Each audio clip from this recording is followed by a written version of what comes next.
असदुद्दीन ओवैसी जी।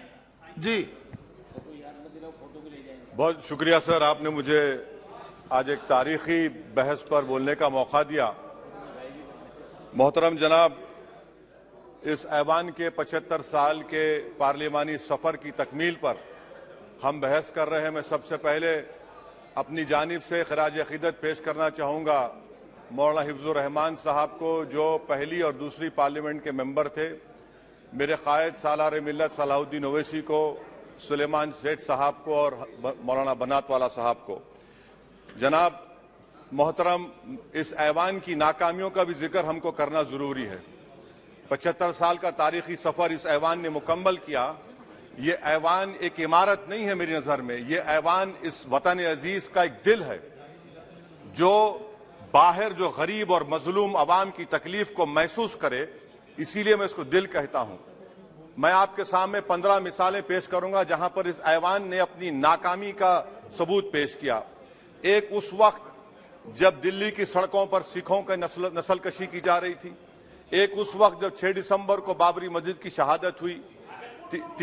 आ रहा हूं भागलपुर, जिसमें रेशम के कारोबार को खत्म किया गया, मुसलमानों को दफना दिया और वहां पर फूल गोभी उगना शुरू हो गई। एक उस वक्त नाकामी साबित हुई जब मुजफ्फरनगर और गुजरात में नस्लकशी की गई।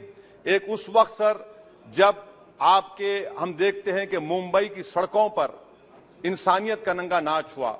एक उस वक्त जब इस ऐवान में टाडा पोटा का काला कानून बनाया गया, यूएपीए का कानून बनाया गया, आफ्सपा का कानून बनाया गया, जिसको 1 साल के लिए बनाया गया था। 58 में हम 2023 में आ गए।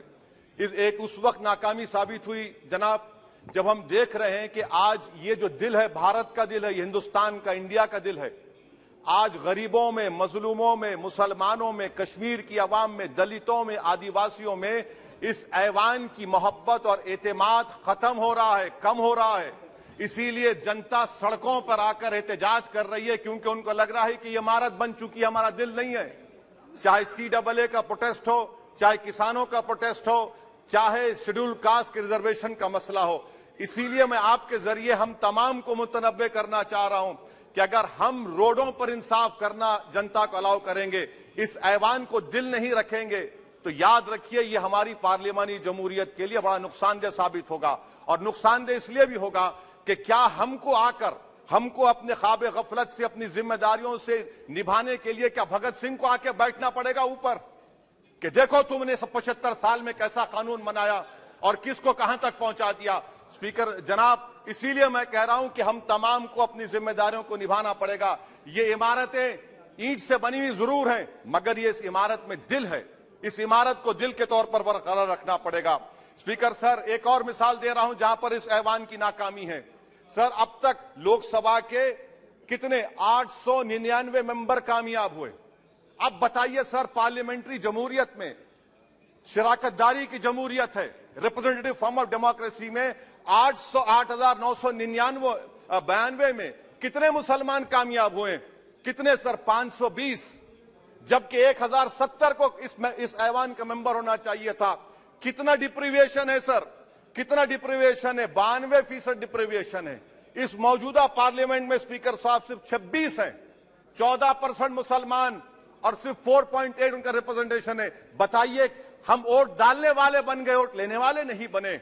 या तो हकीकत यह है कि आप वोट डालना नहीं चाहते उनको, आप सबको वोट डालेंगे, मगर जहां पर मुसलमान आएगा वो कामयाब नहीं होगा। बताइए, जब दिल में एक 14% आबादी की नुमाइंदगी नहीं होगी तो आप क्या फैसले करेंगे? क्या इस ऐवान को हम कहेंगे कि ये रिप्रेजेंटेटिव फॉर्म ऑफ डेमोक्रेसी है? स्पीकर साहब, मैं आपको एक और मिसाल देना चाह रहा हूं।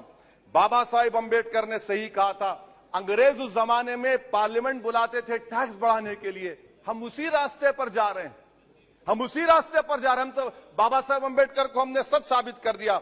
स्पीकर सर, आखिर में मैं आपको बताना चाहूंगा कि आज आप देखिए कि चाणक्य ने क्या कहा था। चाणक्य ने सही कहा था। चाणक्य ने सही कहा था कि जब राज चलाने वाले व्यापारी हो जाएंगे तो उस राज के लोग भिखारी हो जाएंगे। आज ये वक्त आ चुका है सर, आज ये वक्त आ चुका है कि क्या first pass the post system इस देश के लिए सही है, या फिर हम प्रोपोर्शनल फॉर्म ऑफ रिप्रेजेंटेशन को फॉलो करेंगे।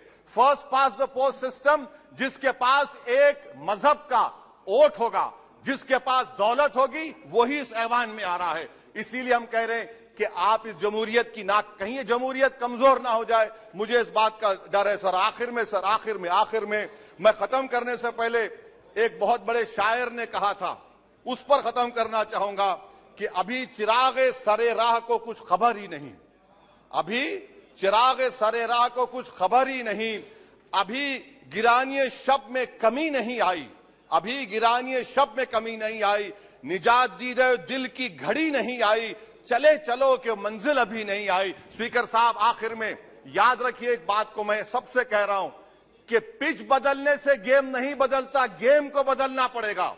आप पिच बदल रहे हैं, वरना याद रखिए जब तक हम अपने जमहूरी उसूलों पर, रूल ऑफ लॉ पर, संविधान पर अटूट अमल नहीं करेंगे, वरना याद रखिए कहीं नई इमारत भी हिटलर की राइक्सटैग की इमारत ना साबित हो जाए। बहुत बहुत शुक्रिया सर।